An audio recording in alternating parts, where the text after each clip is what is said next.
Populist mushrooms pop up in the Americas, Europe, Asia, and Africa. Different nationalist or socialist leaders, they all are promising simple new solutions with harsh rhetoric, focused on a few provocative topics. Extreme parties win more voters. One of the largest groups in elections are often the non-voters. Frustration in our democracies everywhere. How can we save our fragile democracies? Who is to blame and who is responsible for this weakness? The radicals? Yes, because they are pursuing this policy. But are they alone to blame?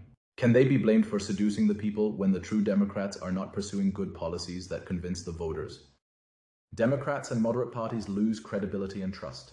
The power elites bear a special responsibility because they know and understand more than others, but they are usually passive. Also, the world managers. We call them politicians, members of parliament, ministers or presidents. Will they meet the challenges of people, Mother Earth and our future?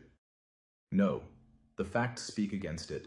To the outside world, pompous appearance, glitz and glamour, nice speeches, like soap bubble robots at a political fairground. Promises like clouds of smoke from words, the sweet opium for the electorate. But in reality, too often, superficial banality in thinking, speaking, planning, and acting. Mostly empty declarations of intent without concise planning and necessary actions. Words instead of deeds. Waiting instead of acting. Bubblegum-like administration instead of reforms. Highly career-focused and power-obsessed. Tactics instead of consistent and quick problem-solving. Most of them merely utter the same ideologically influenced standard phrases, the political art of self-indulgent phraseology. In the sleeper car of power, an unambitious slug mentality. Wait and see instead of doing. Nearly everything is much too slow and too self-righteous, but time is pressing. Many world problems must be solved now, before it is too late for the survival of nature and enjoying our life in freedom and happiness. Roughly speaking, there are two groups in this discussion: how to save our democracies. Too many politicians think and prefer to believe that all they have to do is to fight harder and vigorously with the aim of isolating radicals. From their standpoint, they are doing a great job, presenting and selling their policies convincingly. In their view, the somewhat stupid voters do not understand their excellent policy and are seduced by evil populists and radicals. This rings true to a certain extent, but it does not hit the core. This strategy has failed everywhere during the last decade. Radicals and populists became stronger. Secondly, extremists and populists will exist everywhere and always and at any time. What makes them strong? They settle like bacteria in the open wounds of democracies. Who is to blame? Politicians keep the wounds open, leaving many unsolved problems, thus enraging citizens.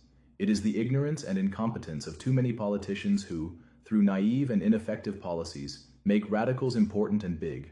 Hypocrisy and an exaggerated external presentation of superior morality annoys too many non-intellectual normal voters.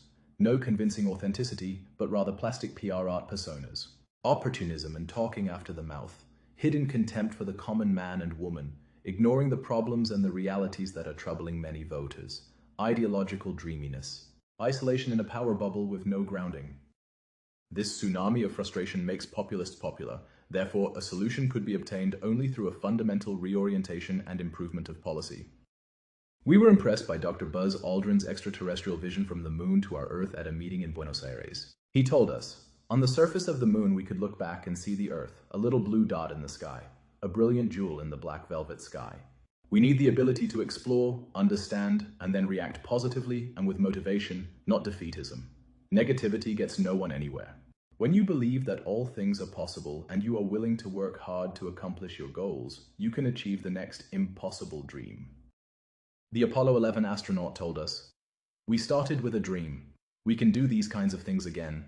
With a united front and a dream team, you can achieve great things. No dream is too high." Today we all need courage for the future, a mission future, a new policy 4.0 based on hearts and minds, based on the three supporting pillars of humanity, including freedom and tolerance, creativity and effectiveness. Only a new mission future can save our fragile democracies. Here we tell you how in our action manual, Democracies in missionfuture.com.